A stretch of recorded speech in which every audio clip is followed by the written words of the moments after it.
Once again, we're digging through my art supply hoard to make something from my barely used materials. Today, it's Posca paint markers. Am I late to the party? Yes. Posca markers popped off years ago and remain extremely popular, so of course I eventually had to order them. But did you guess that I got them, prepped all the markers, swatched them, and then put them in a drawer? In fact, I've put them in several drawers, and I think it's well established that if I can't see it, I won't use it. To be fair, the first Poscas I bought were a green and a white for some hand-lettered signs I'd made while I'd lived in Philly. I hate acrylic paint, but I can't lie that having it in an easily controlled pen makes it way more bearable to work with. Since the set I purchased was the pastel set and fairly candy colored, I decided on drawing a milkshake for my Posca experiment. Google told me that mixed media paper was best for paint pens, so I used Strathmore mixed media paper, which held up pretty well. It's not hard to overwork the paper depending on how many layers you're trying to put down, and there were definitely a couple spots that ended up pilling on me, but it didn't do too bad. The markers didn't chew it up in a way that was totally unsalvageable. Anyway, I love drawing milkshakes and ice cream, an unreasonable amount. Every Drawloween, I do some version of my little vampire gal enjoying a bloody treat, and this piece was no exception.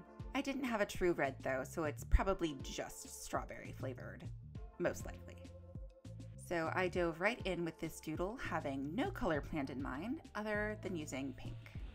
Can you believe I spent so much time hating on the color pink? It was so ridiculous, it was so undeserved, but you know what color I do hate? Yellow. I know, I was very excited about the yellow from those Peerless watercolor sheets in the last video. But overall, yellow and I just don't get along. She's not for me, and that's okay. I'm not sure what the best way to use Posca markers are. I do wish that I had more variety as far as size and colors go, but I'm also not convinced that Posca is the medium for me, and why spend that much money on something you may not enjoy using.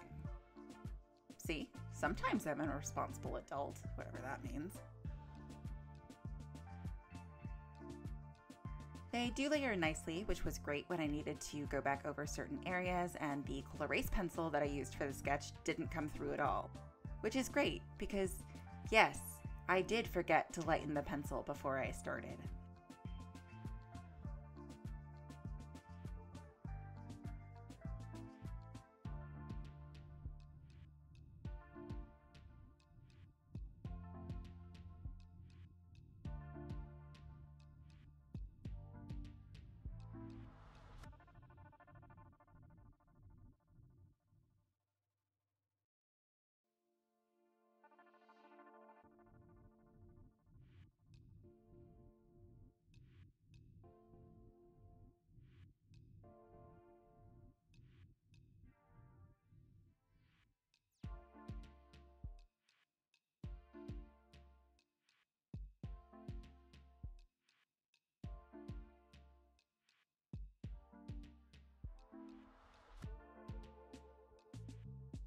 And honestly, I had one hell of a time trying to get any of the 3 white pens I owned to work. Why do I own 3? Great question. I did end up trashing 2 of them because they were just unsalvageable. And luckily I have a 3rd one that was new and unprimed, so hopefully, fingers crossed, that one might be okay.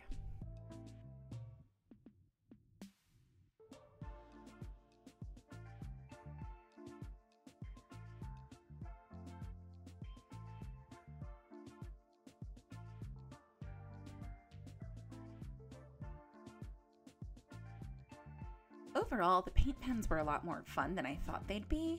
I don't think I'll be making any big finished pieces with them, but I do want to use them more in my sketchbooks and for fun little projects. As for this one, I didn't feel like I'd gotten as many spooky vibes as I wanted, so I ended up making the cherry on top into a bat after I'd finished recording.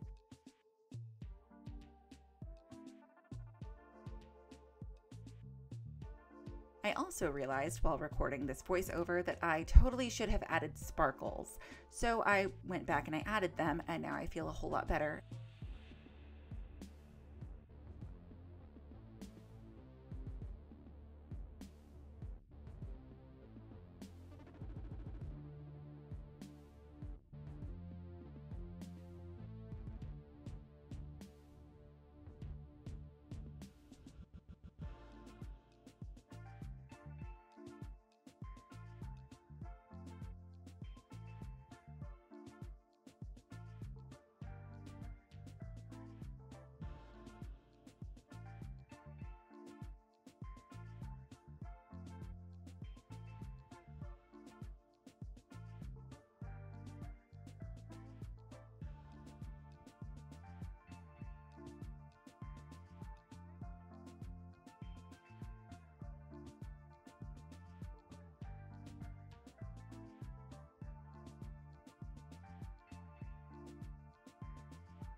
I know a lot of artists enjoy block shading and more lineless styles when using Posca paint pens, and I did debate on whether or not I wanted to add line art to this one. I really loved the way the whipped cream turned out, but I ultimately decided that maybe some line art would tie everything together. Instead of using the black that I have, I went with a darker gray. And is it cheating to use a paintbrush with these markers? I don't think it's cheating. I mean, it's acrylic paint in a pen. So, I mean, it just seems natural that you could also use a brush as a blending option.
These days, Posca paint pens are pretty easy to find. I know that Michaels sells them, Blick, of course. And if it's more accessible and easy for you, you can always go to Amazon or to the Posca website. But, surprise, surprise, if you live in the States and you check your local Joann Fabric, they have a decent size and selection of colors and nib sizes. Plus, you can always use their coupons. And they're not kept in a case, so you don't have to ask anyone for help and feel awkward as they stand over you as you make your selections.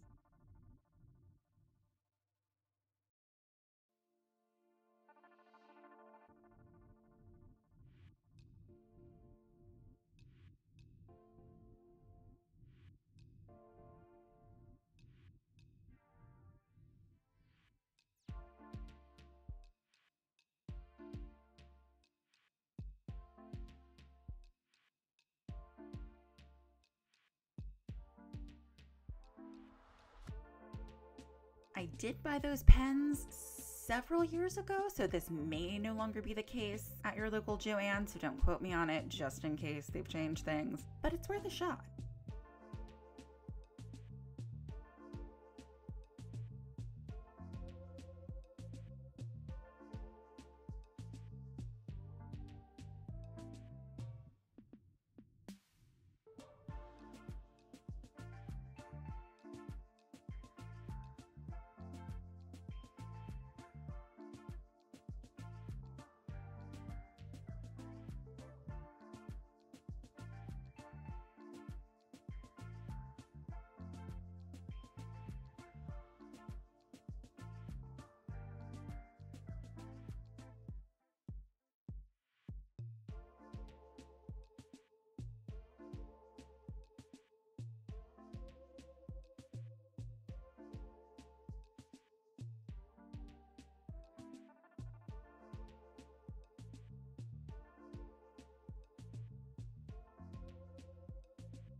And that's it for today's video. I hope you enjoyed. Subscribe if you want, and I'll see you guys in the next one.